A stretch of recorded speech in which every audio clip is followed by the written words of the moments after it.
What? What's going on? I don't know what's going on. Oh, okay. Just look out in the hall. Yeah? Just look out in the hall. Okay. That's a baby. Oh, I know it's a baby. What's it doing there? It's sleeping. Boys will be boys. Bad boy, bad boy. Boys will Three Men and a Baby is a 1987 comedy film directed by Leonard Nimoy that was one of the biggest hit films of the entire decade of the 1980s. The film stars Tom Selleck, Steve Guttenberg, and Ted Danson as Peter, Michael, and Jack. Three roommates living as womanizing bachelors in a large penthouse apartment in Manhattan.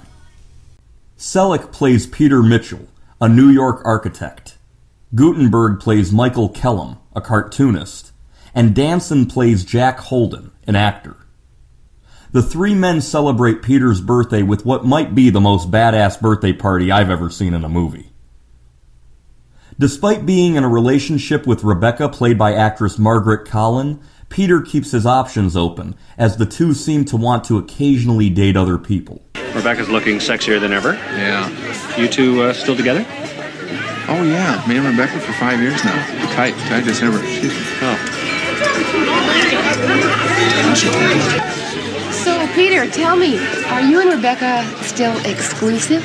Me and Rebecca? Yeah. No, we both see other people. Oh, really? Yeah. Oh. A lot. Oh, that's nice to know. Jack finds himself leaving in the morning for a 10-week-long movie shoot in Turkey. Jack's director friend Paul asks if he can have a package sent to the house while he is away filming in San Francisco, and Jack agrees. After the party ends, Peter finds himself depressed when Rebecca leaves early. What do you say I get rid of Charisse? No, the three of us hunker down here with a bottle of wine and shoot some pool. I got a better idea. Why don't you two guys hunker down, shoot some pool, and I'll... No. Why don't you just go and have a good time? Yeah, enjoy yourself. Oh, God, it's a tough job. It's got to be done. He's unbelievable. The man is one giant gland.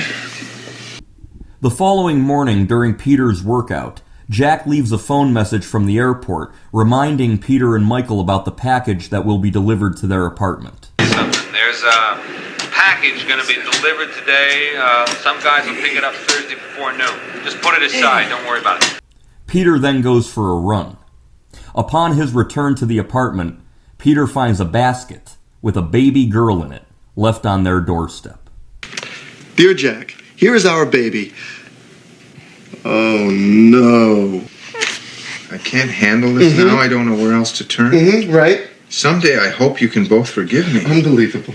Her name is Mary. I'm Sylvia. Who's Sylvia? How am I supposed to know? You have to be a social secretary to keep track of all those women. Michael and Peter have zero clue what to do with the crying infant, so Peter runs to the store for supplies, leaving Michael with the screaming child. I'm going to the market to get some baby food. We can't feed it birthday cake and goat cheese. So what am I supposed to do? Entertain it. Entertain it. Building manager Mrs. Hathaway, played by Cynthia Harris, arrives at their door, advising Michael that little Mary pooped in her diaper. This package just arrived for you downstairs. All right, great.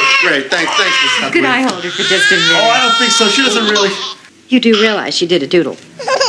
Yes, you did. Caring for Mary soon consumes all of the time and energy that Michael and Peter have, affecting their work as well as their personal lives. Soon, two men, played by Paul Guilfoyle and Earl Hindman, arrive at the apartment to pick up the package. Michael and Peter naively and stupidly assume that the men are related to Sylvia, and that they have come to pick up Mary. You can tell Sylvia for us that she's got a lot of nerve dumping her problems in our laps. Who's Sylvia? Peter is very suspicious, and soon finds the package that was meant for pickup. Michael, what is this? Package. When did it get here? Sunday. Mrs. Hathaway... Go to the window, see if you can stop it. I gotta try and catch up.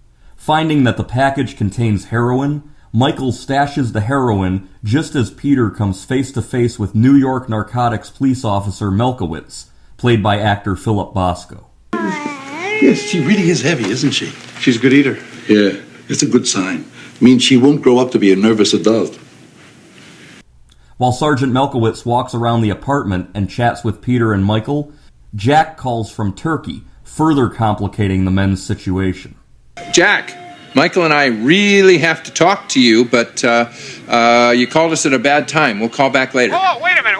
Don't hang up. I'm calling from Turkey. This place is amazing. You will not believe some of the stuff I bought for you guys. Jack! I mean, the shit is so cheap here. I probably bought too much of it, but what the hell, I can always smuggle it in. I was kidding. Soon after, while Mrs. Hathaway is watching Mary, the two drug dealers break in and ransack the entire apartment. Got a message. What did it say? Next time we'll take the baby. It's okay. It's okay. Jack winds up coming home early from Turkey after having his role cut from the movie he was filming. Peter and Michael decide to fill him in on recent events. Sunday morning, I come back from jogging to find this basket with this baby in it, waiting in the vestibule. Inside is a little note from a Sylvia saying that the baby was yours and she was leaving it here for you to deal with it. Then along comes another little package with your name on it, only this time the package has heroin in it, and the narcotics squad permanently camped downstairs knows all about it. After realizing they're under constant police surveillance, they hatch a plan to take down the heroin dealers and clear their names, all while caring for Mary. Well, 20 following suspects south on Central Park West. The three men spend months caring for and falling in love with little Mary, and everything seems pleasant until Mary's mother, Sylvia Bennington, played by actress Nancy Travis, shows up, intending on taking Mary back home to London, England. How can he let her go? If I were Jack, I would not let her go.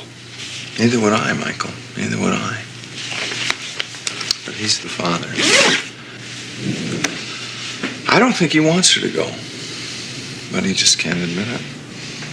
When Jack admits how much he will miss Mary, the three men race to the airport to try and stop Sylvia before she takes Mary away to England.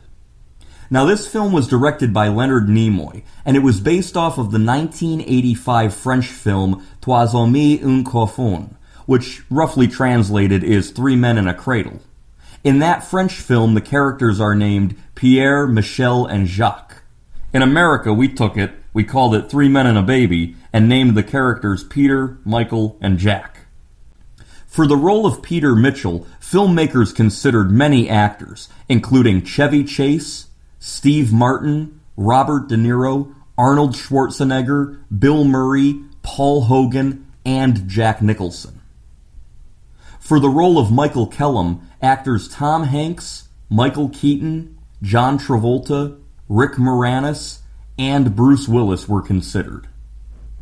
For the role of Jack Holden, Michael J. Fox, Tony Danza, Jeff Daniels, Danny Glover, John Hurd, Kevin Kline, Gary Oldman, Christopher Reeve, Bill Pullman, and Dennis Quaid were all considered. The roles ended up going to Tom Selleck, Steve Guttenberg, and Ted Danson. All three were known for very popular television shows and films throughout the 1980s. Filmmakers decided that if they took Thomas Magnum, Cadet Mahoney, and Sam Malone, threw in an adorable baby girl, and a little heroin crime subplot, they might have a hit movie. Boy, were they right.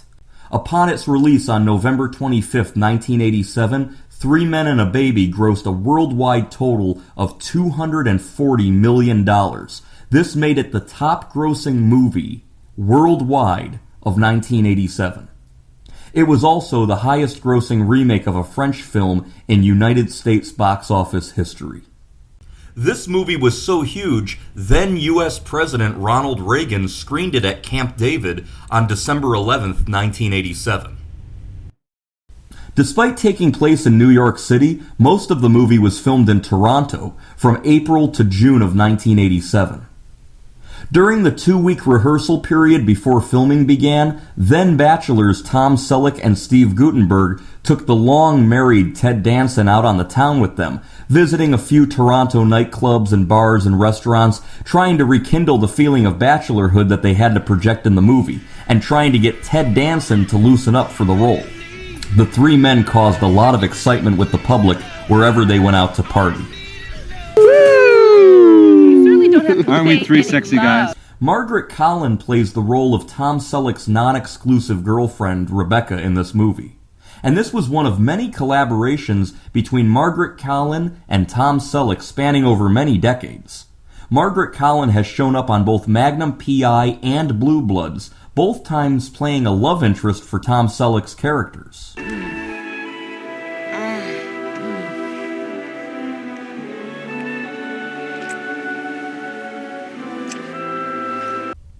The heroin dealers are played by actors Paul Guilfoyle and Earl Hindman. Guilfoyle is known for many film roles, as well as a long role on the CBS television series CSI. And Hindman is best remembered as the friendly neighbor Wilson on the hit ABC sitcom Home Improvement. Three Men and a Baby features actress Nancy Travis in her feature film debut. Despite being an American girl born in New York, she portrays a British woman in this movie. And she would go on to have a successful television and film career and would eventually co-star with Ted Danson on the later seasons of the CBS sitcom Becker from 2002 until 2004.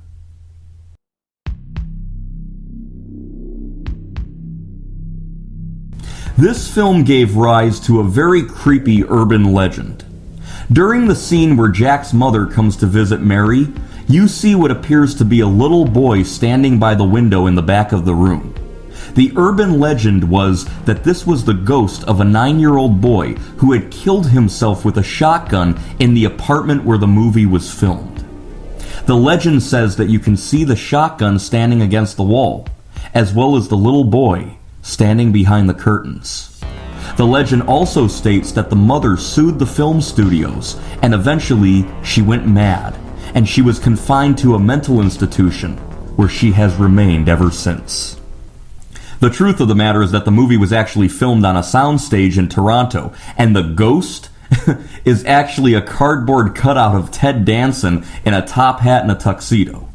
But I do remember back in the late 1990s using the slow motion button on the VCR to try and see the ghost. And the urban legend, it is kind of creepy. I first saw this movie at a very young age. I remember we had it taped off of television on a VHS tape for years, and that recording was from a 1992 NBC broadcast. I often consider this film among one of the first movies I ever remember seeing in my entire life. The intro is probably one of the best 1980s movie intros that I've ever seen. Alongside the 1985 top 10 Billboard hit Bad Boy by Gloria Estefan and the Miami Sound Machine, it shows a montage of the men and their sexual conquests. It's great, it's entertaining, and it is classic 1980s.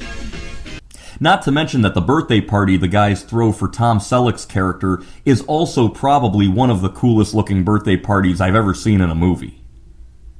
This movie was a colossal hit, but surprisingly, it does seem to have cooled off a bit over the past few decades.